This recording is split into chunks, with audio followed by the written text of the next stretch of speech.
you. Good afternoon to everybody who have joined in, taken out their own time out of the busy schedule to join in for this particular webinar that we are hosting today. This is probably our second in this year. The last one we did a customer advisory board. And so this time we were thinking of doing something different. And rather, the first thing that came to our mind was actually collaborate with our longtime school that we have with us, that we've been working for the longest time, that is National University. And we go way backward in terms of our relationship that is concerned. And also we have been working on a lot of projects with National University that's concerned over here. And today I won't be doing much of the talking because I usually meet Dan and Rene a lot. And I'm the usual one who speaks a lot, but today I'll be keeping a mum for the most of the time, because it's today the spotlight will be on Dan and Rene. But don't need to feel nervous, because we are all there to have a very conversational webinar today, trying to understand the integration landscape. And as the topic mentions, it's about role-based access control and integration landscape with respect to National University, because I believe people and folks who have joined in today and from the higher ed community, there is a huge amount of learning that can work or act as a takeaway as a part of this particular webinar. You might find a lot of great insights, which might be of your valued interest, which might not. Some can be work in your different areas of your IT environment that you have in your own schools. And it totally depends how you take it. But this is a very, what I can say, like, integration is a very big landscape altogether. And I believe in the last EDUCAUSE fair or the meeting that happened, two things were the major takeaways of the last EDUCAUSE. It was around artificial intelligence, AI. That's, again, that's the talk of the town. And integration, a very, very important modular mechanism, you may call it, that we have all learned in our own respective degrees or courses way back in time. It is ultimately the main conception is, or conceptually what we see integration as, is how you make two applications talk to each other. That's the fundamental principle behind integration. Then there are a lot of intricacies of it. So today I would first of all put the spotlight, I would put it over to Dan and Rene to go forward with their own introductions. They are a part of National University core IT team. I would pass the mic over to whoever wants to go first, like Dan, you or Rene, you are going to go first. Yeah, I can go first. So I'm Dan Honish. I've been working with National Louis University for close to 8 years now. I pretty much primarily focus on cybersecurity aspect, but I also handle anything SSO through Quick Launch, as well as aid in any integrations that we may have with them. Renee? I'm the system administrator who takes care of our LMS and its many integrations. And I'm responsible for managing provisioning. That's great. Thanks, Renee. We can go to the next slide, Adam. This is a brief note about National University. I would, of course, I will request either Renee or Dan to do the honors. It's their own university. So if they would like to speak a little bit about National University and the basic enterprise tech stack that we have mentioned over here, if you guys can throw some one or two liners, or if you can throw some light on this. Anybody? So our source of truth is our SIS, Banner 9. And in terms of students and instructors and courses happening where they need to happen, that where they need to happen is our learning management system, Desire to Learn. Email is always an important communication tool. In a university, as well as anywhere else, our students use Office 365. And again, Daniel can tell you how Quick Launch has helped us with that. Yeah, absolutely. So go ahead, I'm sorry. Oh, I said what I will tell you about is the provisioning between Banner and D2L. Okay, so on the SSO side, so I started working with Quick Launch probably about 6 or 7 years ago for the university. Primarily working on the SSO. We had a lot of applications, both in ADFS, non-SSO applications, and we needed an easier way to tie it into everything into Quick Launch's SSO solution. We are now at over 11,000 students, so we needed to make it fairly seamless for them. So like I said, about I think 5 years ago, when we went to Quick Launch 7, version 7, I worked with the engineer at Quick Launch in order to pretty much put everything we had, take it off of ADFS, take it off of local sign-on, and put everything into single sign-on, as well as using the seamless password reset, as well as MFA, which is really worked well for us. It does cut down on a lot of the tickets that students used to open, mainly for the password reset. Absolutely. And a very important thing that was coming to my mind is, Adam, if you can go to the next slide, that would probably give a lot of, is there a possibility, Adam, we can zoom this a little bit? I hope, yes, I hope the architecture or the overview, it's a 30,000 feet overview, guys, which you can probably view. I think this is majorly describes, in short, I've taken prior approvals from Renee and Dan regarding this, that whether this actually sort of captures from an overview itself, the architecture diagram of how your different disparate systems are actually in the environment and they are playing with each other. And at the end of the day, there is also an end user interface, because of course, like, students are the end customers for yours. So how they perceive it and how they actually get on with this platform and log in to view the different other applications and access the dashboard and all those things. So I think this architecture explains that a bit. Adam, we can zoom out a little bit so we can show the entire picture. Yeah, that's all. So Renee and Dan would be explaining this this architecture, but I would throw some light on this. Ideally, what is happening over here, which we can see the plug and play of things. So there is an admissions department, which is getting and capturing the enrollment data. They're pushing it into Salesforce database, basically. Salesforce is one of their NLU CRM application. And from there, the data gets pushed into Banner. Now, as Renee mentioned, I believe a lot of folks in the audience today would be resonating with this, that Banner, Ellucian's Banner, our colleague, primarily sort of fulfills the ERP suite at higher ed. Of course, there is a certain niche for Genzabar, for Power Campus, but primarily what I've seen is you can drop in chat if you have a different opinion on this. Banner 9 or Banner 8 or Colleague is something that fulfills the ERP suite. Somebody maintains it for employees and students separately. Some does it as a one single authoritative source of truth. In NLU, this is the authoritative source of identity and source of truth. That is Banner database or the Banner 9 environment altogether. And that's how the integration pathway is looking like. Renee would be throwing more light into it, because a very important thing that I would wanted to know everyone, and Renee would resonate with that. We partnered with National University, and Renee is the main person. And I would always call it one of the pioneering architects behind this integration pathway. Of course, she worked with our product team to come up with this particular connector, integration connector, that is currently in place. And that is sort of solving the business problems, the technical problems, and also synchronizing data across systems. But I wanted to know from Renee's end, because at that particular point of time, personally, I was not there at all with Quick Launch.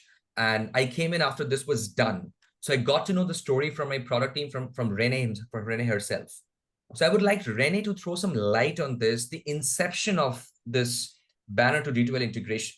If you can take us through that journey a little bit, and what exactly this is doing, because that can be it can add a lot of benefits to the audience who is there today to learn more about this integration pathway at the end of the day. Renee, over to you. Spotlight's on you, Renee. Thank you. When I came to NLU, we're not going to say how many years ago, our our data storage and processing was old. And we went to Banner, I don't remember which number, and things got gradually improved, and the vendor transformed from Eduprive to SunGuard to Ellucian. I may have skipped a step. And the data was always there. And the data was being sent to our LMS.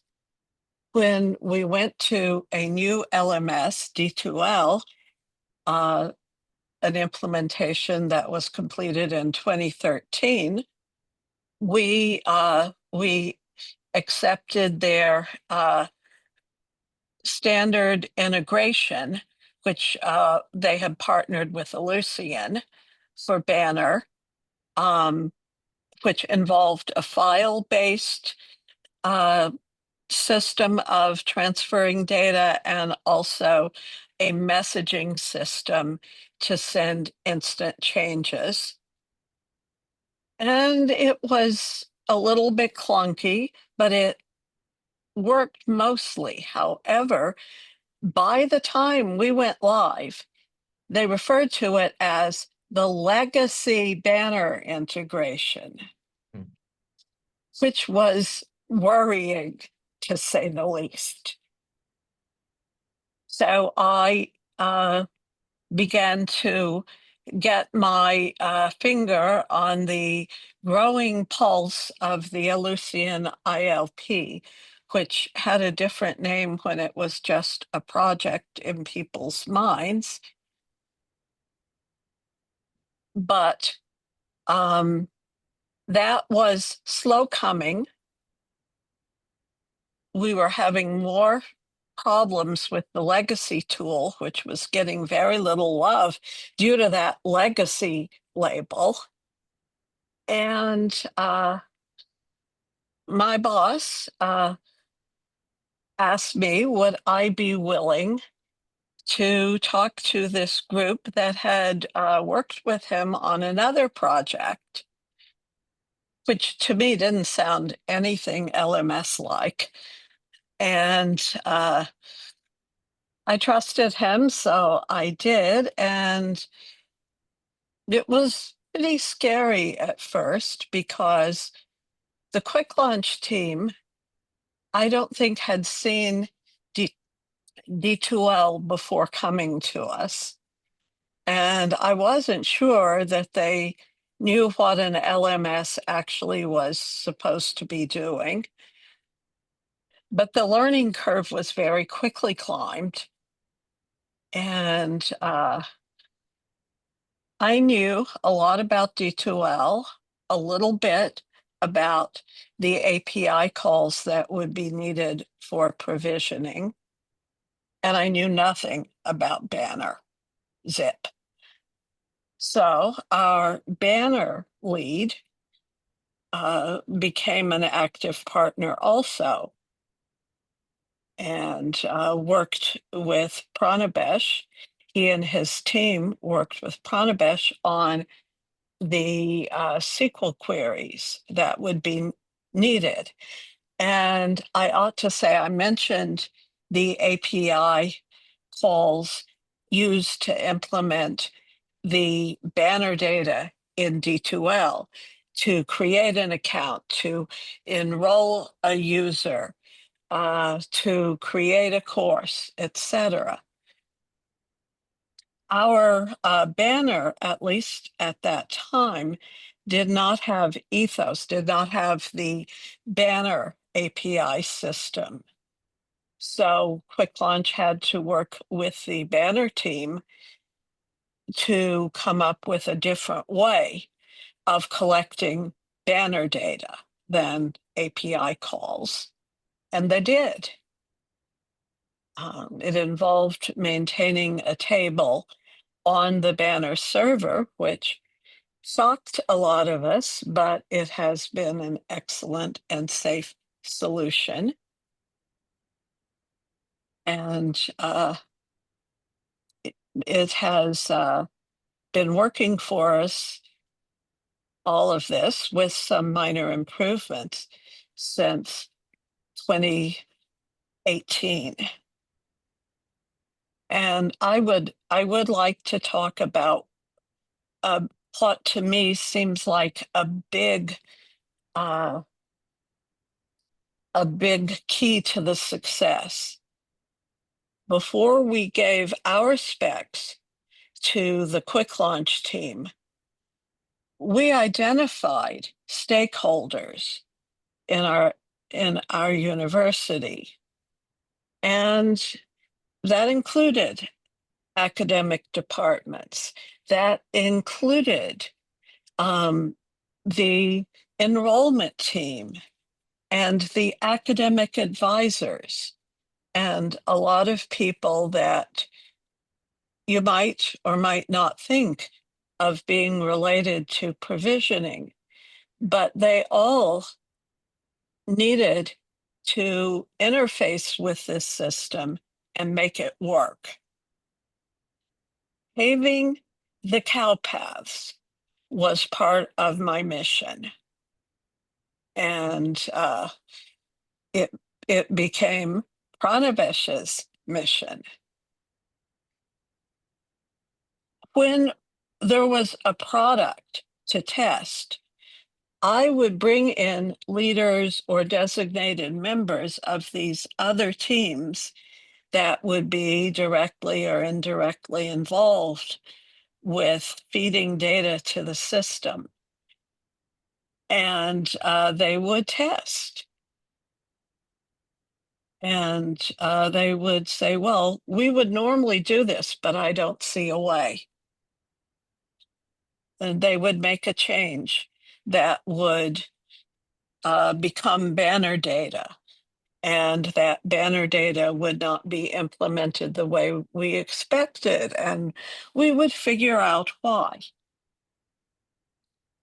And here is an example. I said we often had team leaders doing the testing. Team leaders know what their team should be doing.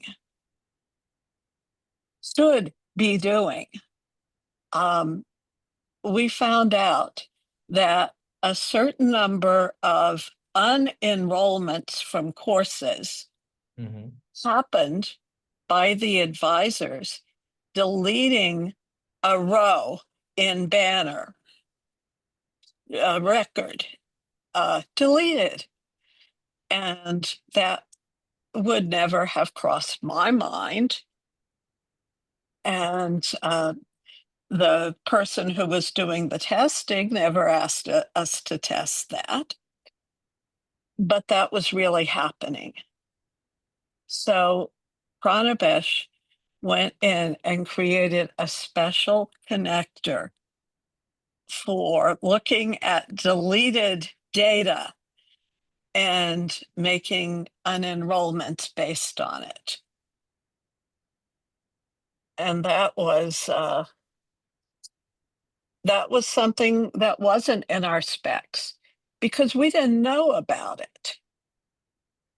And it was something that enrollment people did and didn't know they needed to communicate with us. They just deleted it. So why would we need to know? Absolutely. Which means there is a contingency plan also in the technology stack that you were talking about, like a thing that I was identified mutually that this is the enrollment data that needs getting out of the site. And there is a connector that's being built in order to keep a track of it and then deprovision or do the respective amount of job that needs to be done using that particular connector. So there is a contingency bucket also in the tech stack that comes up while working with you, that came up while working with you rather. Yes, and we were very pleased with that. Another thing that we hadn't originally specified, because I was told, oh, we need to get this done quickly. We don't need to worry about this. Well, we did need to worry about it. Cross-listed courses. That is where two courses in terms of being separately designated in Banner, actually are taught in the same course shell in D2L. And the students live in that course. They are designated as belonging to different sections of the course. So the course has to be set up for sections. Given the sections, the users need to be moved from separate courses all into the same course. And it's very complicated. Quick Launch not only, well, Pranabesh not only managed to do all of that, he managed something that none of the other providers we'd talked to were able to do, which is combine courses after they've been provisioned and after users have been put into them. Now, there's no way to transfer student data from one course to another in the D2L system. So it's not possible to combine courses that have started. But in terms of late decisions to combine courses so that it's a week before term start, that's part of our business process. And no one else was able to work with us on that, but Quick Launch did.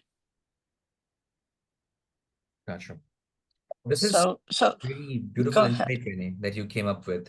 I'm wondering in the audience, who are there and who are resonating with Renee's thoughts, for example, LMS administrators in the respective schools.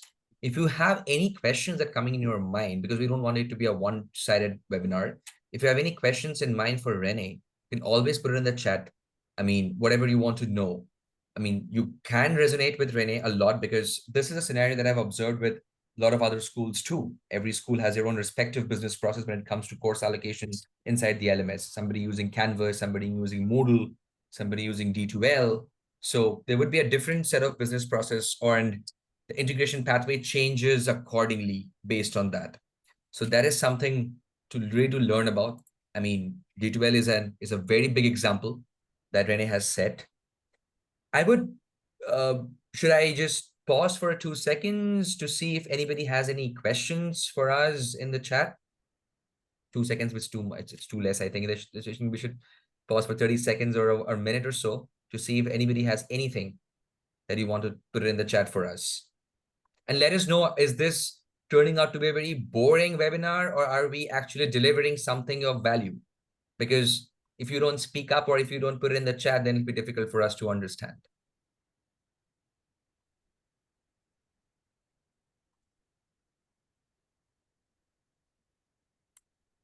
Any questions, guys? Otherwise, we'll move in a race today. We'll put the accelerator on and we'll move forward very fast. I would, if no questions are coming in as of now, if anything comes in, then we'll jump onto that. I had one thing in mind was going on, because this totally connects the integration pathway, as Renee very skillfully explained what exactly is happening in the backend processes. And one thing I'd come to know, because Dan has been keeping quiet for some time, I'd come to this part because it's very important at the same point of time, how actually a user's life cycle gets completely or gets completed in this particular path. Because if you see the very infographic carefully, the data getting pushed inside D2L, the users are getting created inside D2L, the courses are getting allocated. It also works with the D2L org structure, which Renee can throw some light in a short while. Also, at the same point of time, from Banner to Active Directory, user accounts are getting created. That is something that NLU handles on their own. And once the user accounts are getting created inside Banner, they move through the SSO gateway. That comes under Dan's responsibility, as Dan has been managing that for the longest time. I would like to understand from Dan's point of view, because it just moves from one phase to another, from one environment to another environment. The user then comes to Dan's court. I just wanted to see how this flow happens, how seamless this is, or is it really seamless? I mean, I just really want the sort of truth, or let's address the elephant in the room, which is basically the SSO gateway that's happened on the other end. If Dan wants to comment on that part and how that looks like for the audience, that'll be great. Yeah, absolutely. So as Renee stated, and Avi, Banner is our source of truth. Everything's going to originate from there. So we have Microsoft MIM set up right now to create accounts from Banner into Active Directory. So for faculty and staff, this happens every 12 hours. And we also have some homegrown scripts set up for this to create these users in our on-prem Exchange environment, as well as any other apps they need access to. There is still some hands-on for the faculty and staff. Students is fairly seamless. So every hour on the hour, MIM will take the view from Banner, create the student accounts in our Active Directory, which then also gets set up on the Office 365 side through the Azure AD Connect server. That's relatively seamless. Like I said, students don't get, any additional groups other than domain users on our system. But once they are in Office 365, their email account gets set up. They automatically get emailed, which also comes through MIM. They get that email. They can then go to the quick launch password reset portal, set up their new password. Their phone number, mobile phone number, and their email address is automatically created so that they're able to do the MFA. And then once they're all set up there, they're pretty much ready to go. Again, it's not fully seamless. We actually are looking into the quick launch. What is it? The automated account provisioning tool. Thanks to one of these sessions where a gentleman from Roosevelt University was talking about that tool. So we are definitely looking into that, and already had a discussion with Avi and the team on how to implement that. But yeah, that's just a small example of everything that's in the SSO. We actually, I think, have 47 apps, I think, right now in Quick Launch for SSO. So we have quite a few. But our students will typically go into our unified NLU portal, student portal, and from that portal, and again, thanks to the unified team, they're able to get to all the other applications they need, including D2L, Salesforce, their student email account, and any other applications that they need access to. Absolutely. That's very aptly described how this integration and the SSO identity landscape is looking like. I'm sure a lot of members in the audience would be able to understand and then probably match up or resonate in that way, that this is how an integration generally looks like. And there might be a lot of concepts around integration, but what Renee mentioned is, and in this case, from Banner database to D2L database, it's a one direction flow that's happening over here, right, Renee? And this practically is doing a lot of other jobs. We are seeing this occasionally. We have this discussion in two folds. We are seeing this from a technical standpoint, and we are seeing as from a business metric at the end of the day, which is what at the end of the day, it's helping the school in terms of achieving it. The technical part is, of course, there. You need a very smooth, seamless technical implementation deployment done. What Renee mentioned, the learning curve of Quick Launch, as our predecessors, we probably were not aware when we started off with this company, with this platform, and we started off with single sign-on first. And then slowly we moved towards integration, ILM, which is Identity Lifecycle Management that Dan talked about. And then we started learning, and NLU has been a very big, what I can say, a push for us as a school, because we learned a lot from National University that I would like to share, because I am in the platform. I can share that today because, and it's very important that schools like National University, I'm pretty sure respective members who are there, your schools, would be able to teach us a lot in terms of how the SaaS identity and integration solutions providers should move, in what direction should we move.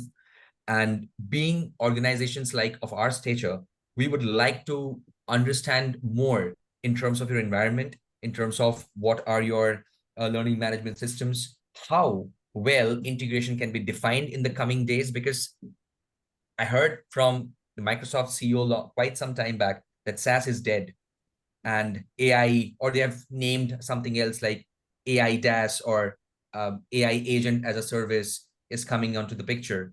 I don't think personally that SaaS is dead, because higher ed moves in a certain pace, and organizations like us, we have to stay in that particular pace so that we can understand higher ed needs. And as and when higher ed evolves, we are going to evolve in the same fashion.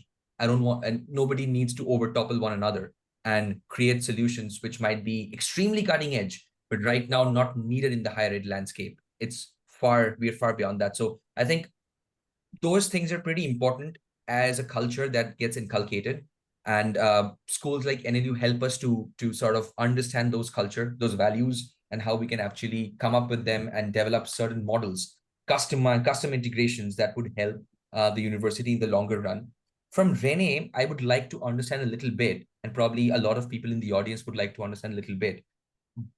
At the end of the day, by doing this integration, what it really helped, maybe from in the last 4 years or 3 years, or how much you want to narrow it down, Renee, what it really helped at the end of the day, what exactly you achieved by doing this, and what problem it solved, if you can throw some light on that.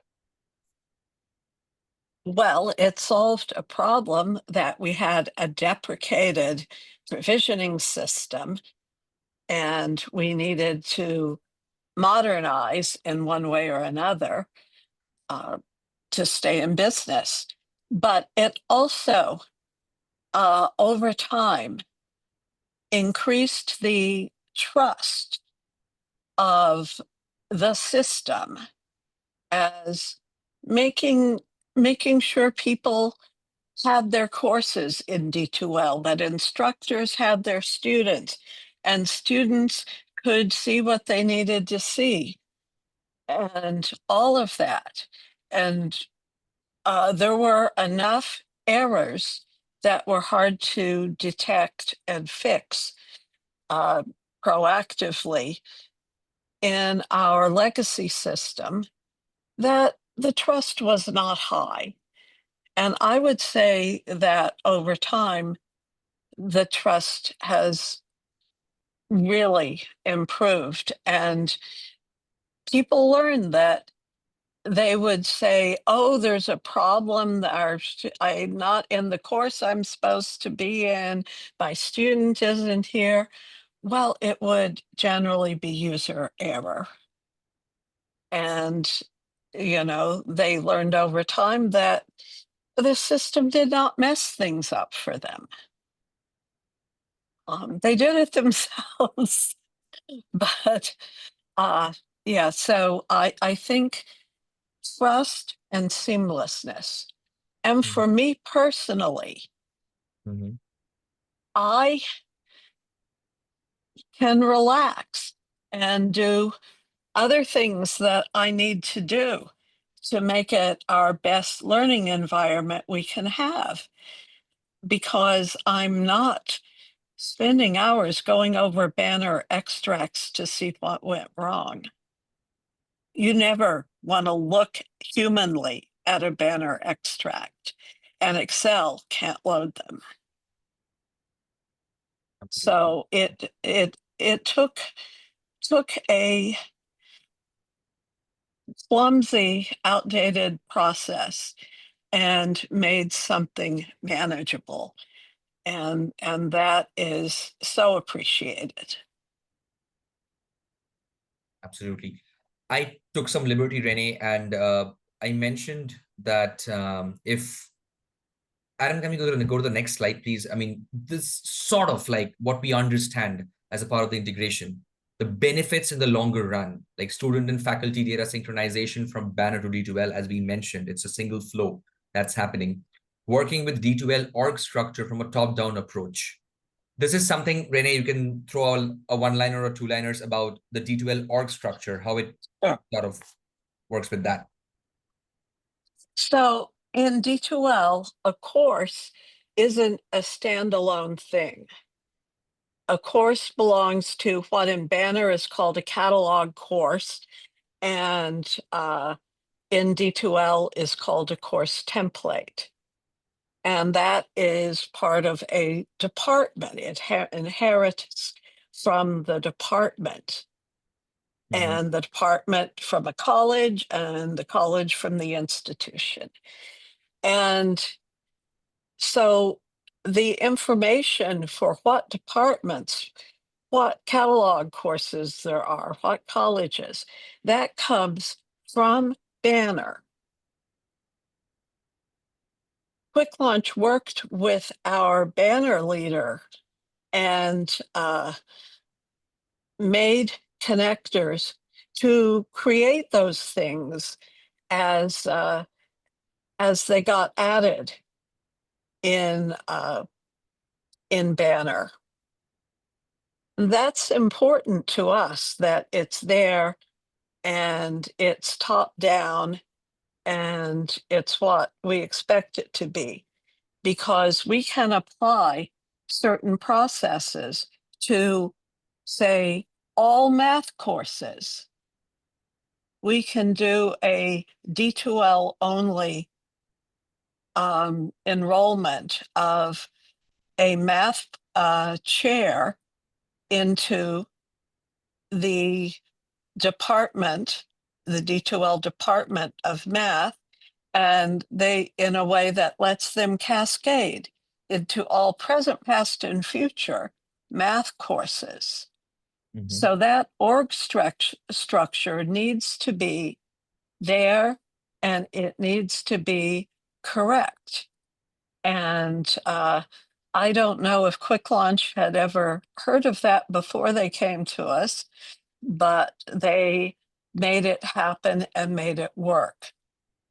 And their process of setting us up respected what was already there in Banner and D2L when they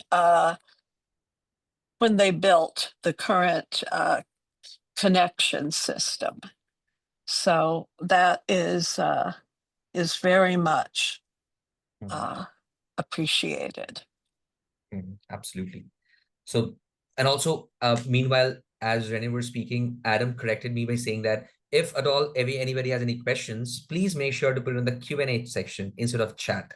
So Q&A works pretty well, as the name suggests. So if anybody has anything going on in mind, please do put it in the Q&A section itself for Renee or Dan to answer. I think we have covered a lot in terms of the integration landscape and also the identity piece. Because we have a surprise for you guys, we have a poll that we need to run, because we need to understand, as a very important part of the webinar is to capture as much as feedback possible from your side and your pain points. So we'll go to that in a very short while. I had a question in mind that was going on continuously, and this would be for Dan. And I would like to understand that, see, just like National University, there are a lot of other universities, and a lot of folks from those universities have joined in this call today. And you guys are day in and day out interacting with various amount of solutions providers and vendors. You have Salesforce, you have Illusion, you have Microsoft. That's a necessary giant altogether. You need them. You have everything. You have a lot in the mix, but it's always very important to stand out in the crowd. And of course, I don't want to boast or anything, because we are extremely small in stature as compared to rest of the other providers that's there. And it's a known fact. So, and what we are trying to do is we are trying to learn as much as possible, mingle with the hybrid community, because that's our bread and butter. I would like to know from Dan, as Dan is working on the forefront with us for the longest time, and seen us through our ups and downs also. So I would like to know from Dan about his feeling in terms of the sticking point with a solutions provider, not necessarily Quick Launch. I would like to know from Dan, like, what do you exactly see in a solutions provider? Because at the end of the day, you are employed with the university and you have to work with these solutions provider with the university is paying for. And either you are stuck for life till the time you are serving that job, or you want to get out of that humdrum altogether. So I just wanted to know from your side, like what exactly you see in a solutions provider, and you make sure that, okay, I should be sticking to this particular partner and working as a collaboration to get things done. Yeah, so most importantly for any solution provider, we want one that's going to partner with us, not just sell us a product, make it work, and then they disappear. We want somebody who's going to work with us for the long haul. And that is exactly what Quick Launch has done for us. Like I said, I've been working with Quick Launch, I think, since 2018. So about a year after I started here, and that's always been the truth.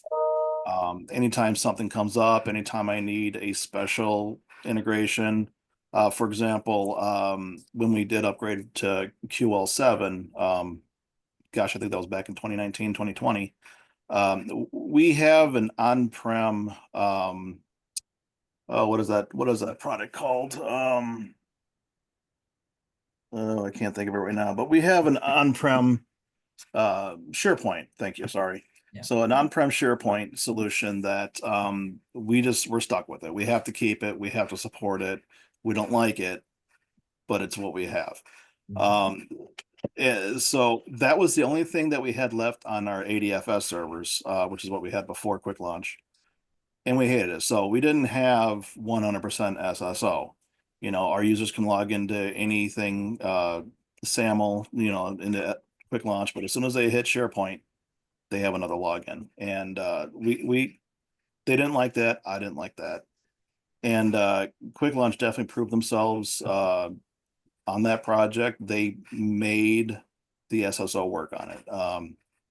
I think it was a lot of collaboration between me, our SharePoint admin, and 2 or 3 engineers from the Quick Launch side. There was a lot of discovery calls. There was a lot of hands-on. Fortunately, we have a development environment in both Quick Launch and for SharePoint. But I think it was after like 5 or 6 weeks, they got the dev environment working, and it was working flawlessly. We then had them over a weekend implement that on our production environment, and we've never had a problem since. We are 100% SSO, 100% on Quick Launch. And as far as our sticking point with Quick Launch, one thing with Banner is Banner and CAS SSO work beautifully together. It can work with SAML, but it's clunky. There's a lot of work for our DBA, who absolutely hates dealing with SSO. So we did look into another solution about 3 years ago that promised CAS and you know, said that they worked with Banner solutions many times, but their solution was absolutely horrible. I'm not going to mention the name, but their solution was absolutely horrible. I gave up 2 vacations fixing their CAS solution, and finally I was like, yep, nothing's going to work. Quick Launch is doing what it needs to do. CAS is extremely flawless. In fact, if anybody needs any CAS SSO, I prefer to go that way because it's a set it and forget it solution. And that's what I look for, is a set it and forget it solution. So I hope that answered the question. Yeah, it does. It does a lot. I mean, a lot of new insights you threw. I was not aware about the SharePoint because I was not there at that point of time. Right. I probably had to check the notes. Probably the previous engineers, Nick, Sam, Balraj, might have worked on those ends. But yes, it was really a great, insightful thing. Adam, without I think we can run the poll for the audience before the audience gets bored and leave the room. I think it's better to run the poll for them. But I'm hope that because Renee and Dan has taken their time out, it's a great insights that they're giving. I'm pretty sure that I'm excited to hear all these things. So I don't think the audience is bored enough. We still have the audience hooked and tight.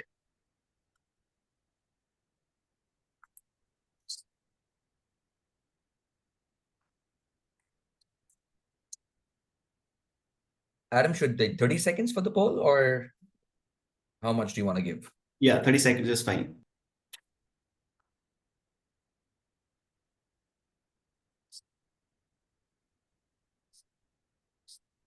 I think we have done a pretty good job, guys. I think 48 minutes we conversed. Dan and Renee spoke a lot today. And usually in the meetings, I am the one who is speaking and they're listening. I mean, today they're on the spotlight. But now I would turn the spotlight over to the audience at least. Come on, guys, if you really want to speak up, you want to talk about something that either Renee or Dan can help, please put it in the Q&A. Sorry, put it in the Q&A section. And yes, we are open. This forum is open to the audience now.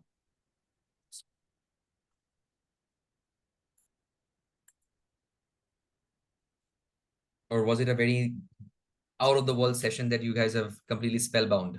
Let us know about that also.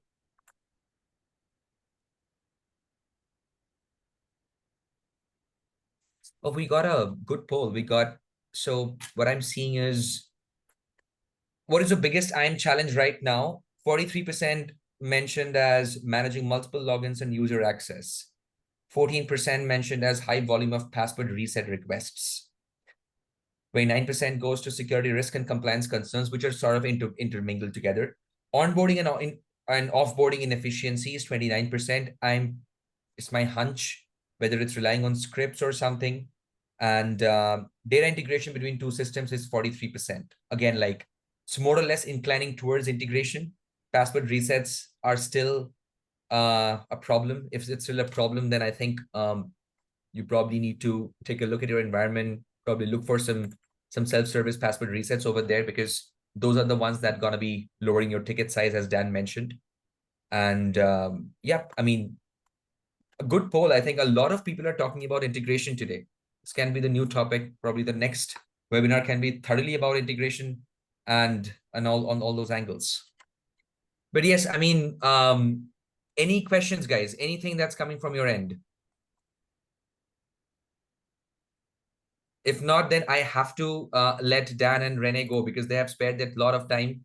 They need to also go and grab their lunches. So, I mean, I can't hold them, guys. So let us know if you have any questions. Oh, there's a question from Mitch saying that's thank you. Okay, that was a good one.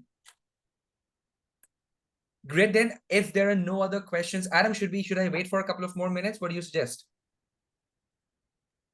Let's wait for 30 seconds and then we can end. Okay.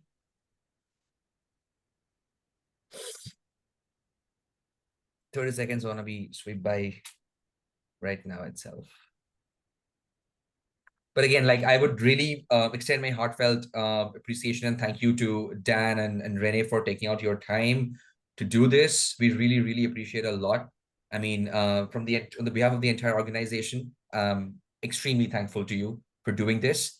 And we'll look forward to more of collaborations like this, maybe projects, or maybe doing these sort of webinars on a live platform with Mr. Madrigal, with your team, with everyone. That would be a really great thing to do.